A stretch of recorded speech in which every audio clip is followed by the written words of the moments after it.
Hey everyone, welcome to an all new episode of Talking the Last of Us. I am your host, Jen, and I am joined tonight by Kinte. Kinte, how are you tonight? I'm doing great. Can you hear me okay?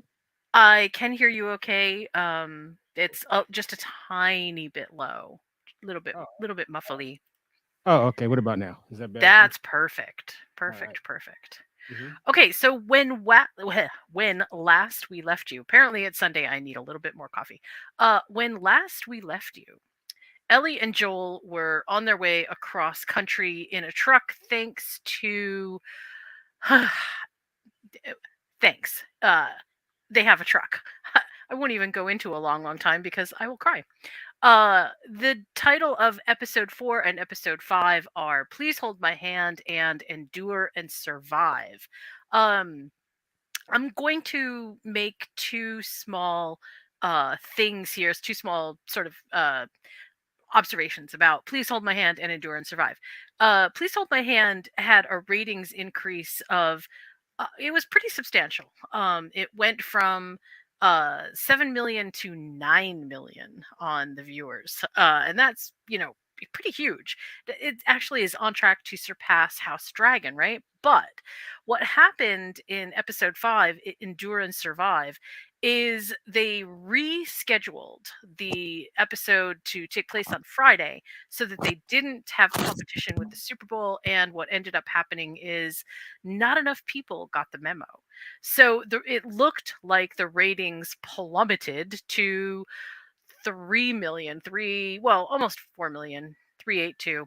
And that seems like a huge ratings plummet. But I would suggest that if we go back and look at the numbers for the week for Endure and Survive, it will probably be pretty close to Hold My Hand. And I think once we get to episode 6 in Kin, we'll probably see that ratings bump come back up. So I just wanted to let anybody know who is tracking the ratings. No, it's not that Endure and Survive was any less good. It was just the day of the week that changed. In fact, Endure and Survive has a better rating overall score episode by episode with something like a 9 point something over at IMDb. And long time, which was everybody's favorite, at least around the Last of Us fandom, that didn't even score a 9. So I think we're just a little bit off in terms of days. So let's get right into it. So episode 4 and episode 5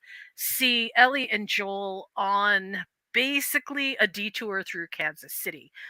There's a lot that actually happens in episode 4 that is kind of plot development. There's a lot that happens in episode 5, which I think we're going to sort of focus on because there's a big chunk of stuff with Henry and Sam that I think is really important. But let's just touch real briefly on episode 4 and say that one of the things that we find out is that Ellie took one of Bill's guns, right? And she finds herself in a situation where Joel apparently was caught off guard and she has to kill someone. Now, this doesn't seem like it should be super unexpected. I mean, it feels like, yeah, you're living in this world. Maybe this is the kind of stuff that happens. But I want everyone to kind of go back and sort of remember that Ellie was raised in this Fedra environment where kids, although kids got up to kid stuff, it was very protected and extremely well ordered and organized. So yes, there were always the opportunities for things to kind of go awry, but for the most part, Joel definitely doesn't think that Ellie should have had the opportunity to kill someone, and he feels terrible that she basically had to do that. So I'm gonna turn things over to Kinte a little bit and ask you, first of all, what did you think about the whole kind of setup with them getting into Kansas City, and then we'll talk about Kathleen and her band of uh, sort of takeover from Fedra people. Oh, and I just want people to know that we will be reviewing episode 6, but not in this particular episode. We got behind, so we're in this episode we're reviewing episode 4 and 5, and Right, then we're gonna we'll catch then up. we'll do six. So no, I thought that it was interesting, you know, how they came into the city and they realized there was something afoot, but it was a little too late before they had chances to maneuver. I like that moment where she shoots him, and to save her from in his mind from her first kill, he goes and finishes him off. So Right. protecting her from that. It's also funny, and well, not funny, but it's also interesting that Ellie says, "Yeah, this isn't my first time," and my suspicion is that episode 7, which we haven't seen yet, is about to deal with why Ellie says this wasn't my first time. And I'm going to get into some things that Neil said in just a couple minutes, but. Uh, one thing that I really loved about the Kansas City thing is this sort of secondhand character in the game that is like, it's sort of a thing but it's not a thing. This Kathleen character who is so fascinating to me, and I'll tell you why. But I want to ask Kinte, what was your opinion of Kathleen when you first saw her, because we first see her when she's interrogating the doctor looking for Henry. But then we have this kind of segue cut, and she goes out and she actually ends up killing somebody, just sort of what feels like mercilessly. And then she comes back in and kills the doctor. Or no, I'm sorry, she comes back in after seeing what happened and then kills the doctor. So I just wanted to get your opinion on that character. I'm sorry. Say that one more time because you kind of were going in and out. Okay, so Kathleen, give me your opinion on Kathleen. What did you think about that character and how she could so easily kill the doctor that said, "Hey, you know what? I delivered you." It really lets you know how drastic the situation was because you know, you're thinking that, oh, it's my doctor, you know, her doctor. So the doctor is gonna, you know, that he tried to play that card. And when that card didn't work, you're like, oh man, this woman is serious about it, you know. She goes in and just shoots him dead. And then, you know, of course, later we realized the reason why she did it. But yeah, it was very good in establishing it, and especially, you know, it surprised me because that actor, you know, is more than just, you know, I've seen him in a lot of stuff, so I was surprised that he was killed off so quickly. Yeah, me too. I feel like obviously there's a lot that was that kind of went into that, a lot of thinking behind it. And before I get into what happens in Kansas City a little bit further, I'm gonna say that I feel like this is one of the quintessential, most awesome balance driven shows that I've seen in a long time, where they do a lot of world building with very little, but they also never let us forget what this is all about. And I actually heard, and I think I even mentioned this to some of my other friends. I heard the criticism that, hey, for a movie about, zombie apocalypse, there really aren't very many monsters in this show. And I feel like they're sort of missing the point. And I have, like I said, I've said this before, but the name of the show is The Last of Us. It's really about humanity. And I feel like Kathleen's character does a really good job of illustrating the fact that, yes, there are some good people out there, and we're about to meet them with Henry and Sam, but there are also the organizations who believe that they are doing the right thing by doing maximum what I would consider to be wrong. They've taken the mantle away from Fedra, but what have they put in Fedra's place? Something that was just as terrible. Here's the new boss, just like the old boss. That was actually kind of fascinating to me. You So, know, I don't, I, you know, me, I don't have necessarily an issue with the lack of infected that we've seen right, so far, because you know, I'm into the human drama probably even more so than infected. You know, and then it makes it more impactful when you see the infected. right. So you know, I'm cool with that. You know, but I know some people are used to the zombie like, you know, stuff where you get like it's zombie, zombie, zombie, zombie, zombie. You know, so Right. I think they're just used to that. You know, Well, I think I honestly, especially in episode 4 and then into episode 5, we have the threat of the underground infected. And in episode 4, Perry, who's Kathleen's second in command, shows her this spot in the apartment building where the ground is literally kind of rising and falling, man, and that was creepy as heck. it was, right? And that I feel like is the scary part of The Last of Us. You don't know where the infected might be, and so you're sort of always on guard. And in just in terms of how they make the world, it feels very world rich with the threat of the infected without it being over the top. Okay, we have to have a legion of infected show up in every single episode. So, I mean, personally, I'm actually really happy with it. Mhm. Um, okay, so at the end of episode 4, we're going to kind of speed through episode 4 because I really want to get to episode 5, which is endure and survive, and I think we can talk if we need to retrospectively about what happened in episode 4. But what happens at the end of episode 4 is they Ellie and Joel fall asleep and they're woken up basically by gunpoint with Sam holding a gun. Sam is this little boy and he is we don't know it at the time, but he's deaf. He is holding a gun. Joel and Ellie wake up, and then we kind of move into the next episode. What we find out is that Henry has been taking care of Sam. We get a little bit of a flashback. It's pretty terrible. Everything that has been happening to Henry and Sam has been awful. Henry had to do certain things for Fedra in order to get medication for Sam, who has leukemia.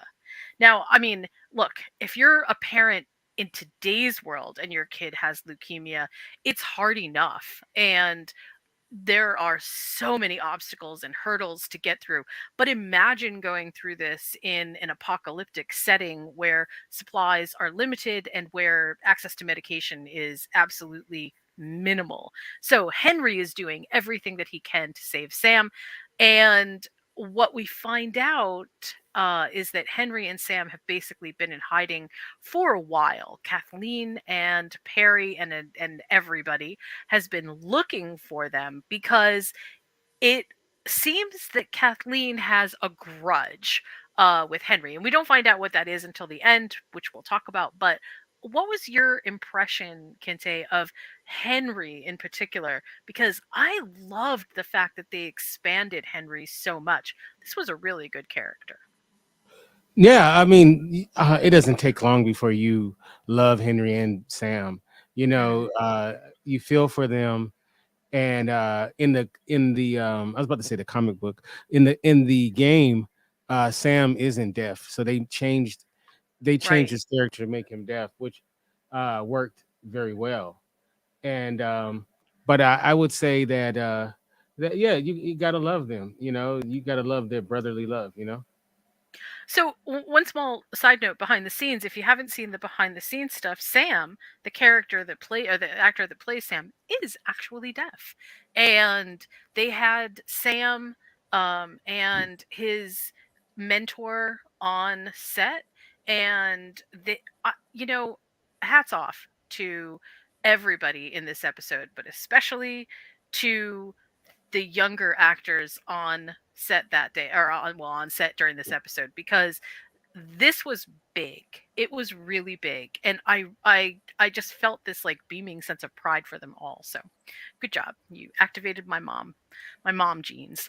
um okay, so let's go through quickly. They go into the tunnels, and there's this great scene where, well, first, let's talk about why Henry is being hunted by Kathleen, and then we'll go into the tunnels. So we find out that Henry is being hunted by Kathleen because Henry basically led to the death of Kathleen's brother.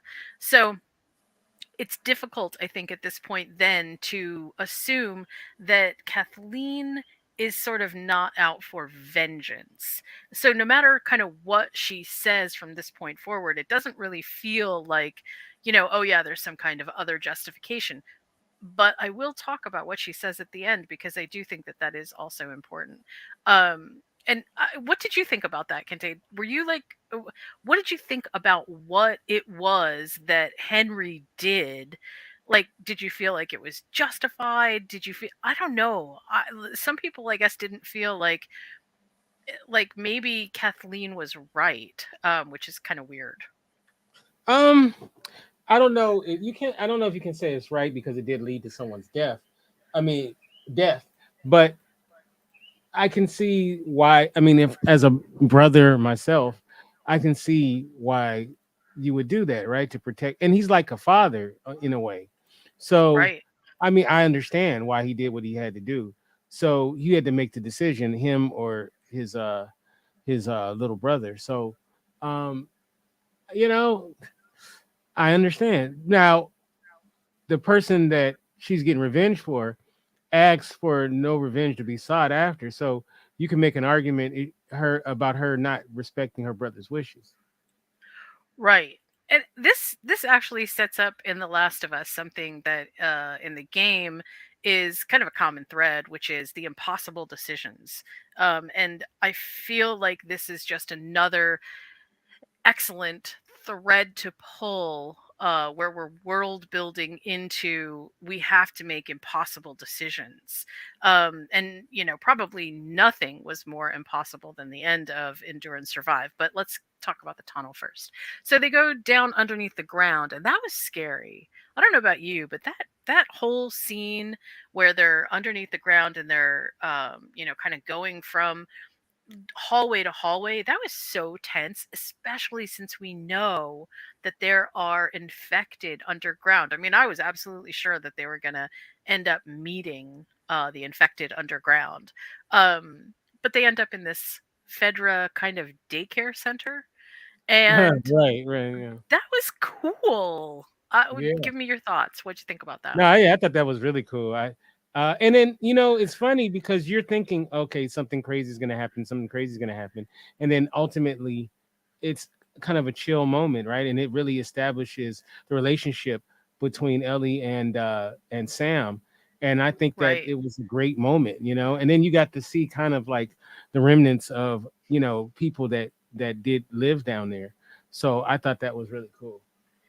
And I think you also get to see, Ellie, who probably didn't have much of a quote unquote childhood, like, the kind of childhood that we No, expect. she I had mean, no child. right, one of the lines that she says is, "Can we stay here? I mean, there's actually stuff to do here." And Right. I thought that was awesome because that's exactly what a kid would say. Look, I want to play is basically what she was saying. And I really loved that. I also really found it endearing that as Ellie and Sam get closer, um they develop kind of like a shorthand with each other, which is also just absolutely epic. I absolutely loved it. But Joel and Henry, I think they're approaching this a little bit differently, and this is sort of one of those situations where, like, you can't say too much because if you know what happens in the game, then you kind of get a little bit ahead of yourself. But one of the things that Joel is experiencing right now is like this, yes, I actually care about this person, but I don't want to care about this person. Like, I need to not care about this person, so at every step of the game that I have to put up an icy wall. And honestly, that really came through, because for as many times as that facade cracked, it went right back up again. And I got to give a big shout out to Pedro Pascal because that was amazing. I mean, that whole scene was really good. So, Yeah, his uh, performance is fantastic. yeah, I absolutely. And give me your opinion on, kind of what you thought in terms of how Ellie and Joel are progressing. We had a scene earlier in episode 4 where they were camping in the woods, and She says nobody's going to find us here, and he ends up staying up all night because he realizes, oh, you know what, you're right, somebody might find us here. And when he's alone, then it's not so much of a big deal, but now that he has her, it kind of shifts a little bit, I think. So what do you think about where Ellie and Joel are right now? I mean, I would say that they're. Of course, you'll say like some people will say they're like son and daughter. I mean, not son and daughter. Father and daughter, but they're almost like, in some ways, they're also like big brother, little sister too. They had that kind Mm. of thing going as well, and honestly, their banter between each other is just priceless. It's very funny, and I really enjoy just listening to them go back and forth. And there's times where I'm like, you know what, she needs to be knocked upside the back of her head at times, and then there's other times where you just totally love, how she communicates and whatnot. And then you think about it, she's in a terrible situation. You know what I mean? You gotta. It is what it is. So, uh, Right. It's yeah, very precarious for Ellie right now. yeah, I Um, agree. and I think the thing is that Ellie knows it. I mean, at this point, Ellie in the series, Ellie doesn't know anything about Sarah. Ellie hasn't known anything really about Joel at all, other than what Joel has kind of told him and what she has figured out, even from her short talk with Tess and things like that. But what I think Ellie sort of comes up with is, okay, this guy is really guarded and he doesn't want to let me into, his space at all. But I also think that Ellie is smart enough to know that that's really the only way that she's going to survive is by not just because I don't feel like she's trying to endear herself to him as much as she's trying to make sure that he knows that she wants him to be her support. She doesn't want to go this alone, which I definitely think by this point in the series we really establish. Mm. Um, Oh, what?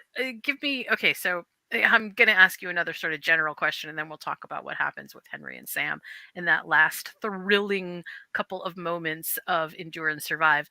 But give me your. What is your overall take of the journey so far?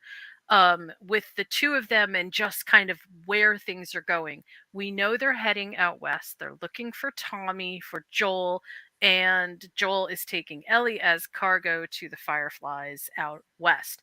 Um, Give me what your sort of like overall impression is so far of the journey and what we have encountered. The hero's journey, as you love to Yeah, talk the about. hero's journey. I can't have a podcast without talking about, Joseph Campbell. So Right. No, yeah. No, I love it. I love it. And mind you, there's a lot of movies and TV shows that have a similar dynamic, and you end up disliking, especially the child.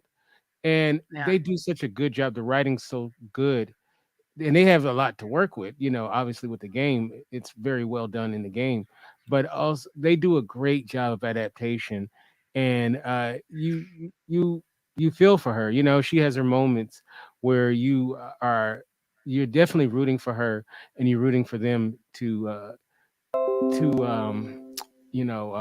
work together. So I think it's overall it's really good, and I look forward to it. I love their banter. I love in episode 4 with the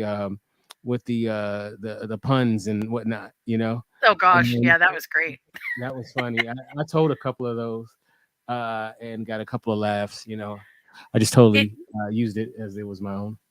it feels like the puns. I mean, because most of those puns feel like dad jokes. Right. And so the tie-in is just perfect because Ellie is telling the dad jokes, which is Right. just it's absolutely perfect. I I love have to say that my I love the two of my favorite. I know we're on episode 5, but two of my favorite is where she goes, diarrhea is hereditary because it runs in the genes. I thought that's pretty funny. And that then was funny. and then it goes, And no matter how long, how much you push the envelope, remember it's always stationary or something like that. It's always stationary. Yeah, that was good. That was Yeah, actually good. pretty good. I have to say that I think that Ellie in the Last of Us series is actually quite a bit more vulnerable Hmm. than I think we get to experience in the game, because in the game, it's third person perspective, so it's not like we do get a lot of it, but we don't get as much. I really feel like the series has expanded on the fact that, hey, not only is she a young girl, but she's dealing with a heck of a lot. And yes, Joel is also dealing with a lot, but let's not forget that Joel is Joel, and he is, a very hardened person, and his vulnerabilities sort of crumble much slower than someone who was, basically a teenager. So, And he had I'm a very chance to impressed. fly on the airplane and do some of those other things. Yeah, yeah, exactly. Man, I really loved that. I loved that whole idea. That was great. Um, okay, so let's talk real quick about the kind of crazy finale of Endure and Survive. Um, there is they Sam and Henry and Joel and Ellie are trying to sneak their way out of the city, and they run across a sniper in what seems like an abandoned building. Apparently, the sniper was put there by Kathleen, and he's able to radio the to Kathleen and forces that, hey, he's got, people pinned down. And Kathleen shows up, and there is a huge firefight. And what we find out is, in the firefight, the infected underground have chosen their moment to make an appearance. And there's a lot of chaos. The infected attack everyone from Ellie to Sam and beyond. One of the one of the biggest infected actually rips off someone's head. Man, that was crazy. And the child infected infects Kathleen. So what Kathleen was trying to protect all this time, she actually becomes one of. But tell me what you thought of that scene, because I Oh was my god, it really was impressed fantastic with that. Yeah, that was great. when the ground caves in because you're wondering how they're going to get out of this, and the ground caves in, and then all of the hell breaks loose. It was phenomenal, and I loved how Joel was in the sniper nest, and taking shots and all of that kind of stuff. It was excellent. And then when that bloater comes out, you're like, oh shoot, it felt like a video game. It It did. actually felt Yeah. like a video game. So, yeah, it was phenomenal. And one thing, and we talked about this on the phone earlier today, how the show does a great job of doing the human stuff, and then it'll jump to like crazy, infected action, and it still Right. keeps that it doesn't jump to sharks so much where you're like, okay, I'm out. You know what I mean? Like you still enjoy it even with that in it. So yeah, I think they did a great job. Right, and one of the things that happens is, after Ellie, Joel, and Henry and Sam make their escape, and they end up at this hotel room, you realize that really no one has dominion over any space except for maybe the infected, Right. because the infected can be anywhere. And that again is kind of like, I think, a world building, little perk of having the show, where you can kind of see that, hey, you know what, it's not just that they're everywhere, it's that everybody is experiencing this, and no one is safe. So lots of dread going on. When they get back to the hotel, Ellie, or Sam, tells Ellie that he's been bit, and Ellie tries to rub her blood on Sam's leg. And, honestly, this is one of the best uses of this trope called "I am the special" that I have ever seen done. It is in her. She's so not just humble about it, but she is absolutely sure that, hey, my blood's magic, this is going to work. And I'm not saying that she believes that maybe this is going to cure Sam, but I do think that this is like one of those moments where Ellie questions her own validity. Like, is this real or is this not real? Yes, I don't get infected, but does this really matter? And those questions I think are really important. So, what did you think of that scene? No, I mean it was sad because you knew it wasn't gonna work. It probably is not gonna work Hmm. like that. Even though part of you is like, well, give it a shot, and it's just sad because this poor child, you know what's gonna happen to him, and it was heartbreaking. I think even people that played the game were like, oh, but maybe they changed some stuff, so maybe this will change, and That's maybe what I Sam will thought. survive. Yeah, yeah, yeah. But no. Sadly, the very next scene is they wake up and Sam's been infected. He attacks Ellie, and Henry has to make an impossible choice. Now, I want to focus though on two things.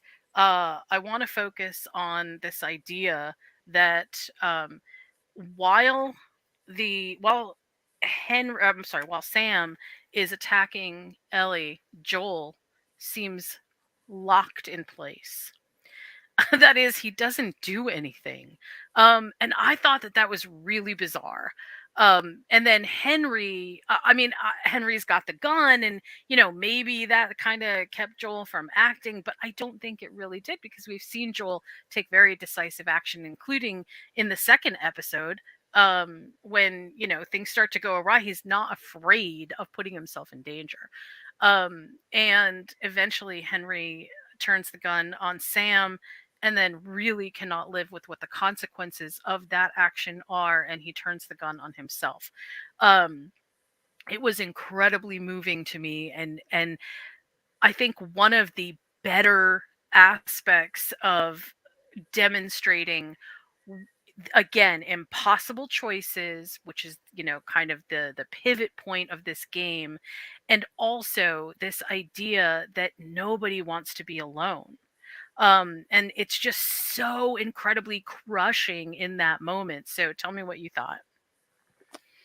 Sad, just sad, man. That because that was his whole life. It was his brother, Right. and you can understand why he took his own life because he didn't want to live with that for the rest of whatever life he had. So, but it was just very well done, very well done, heartbreaking, and to do that in the form of this kind of a show is kudos to them. Yeah, they're really not afraid to show us kind of the naked truth of, yeah, everybody's suffering, even the kids. Nobody is spared.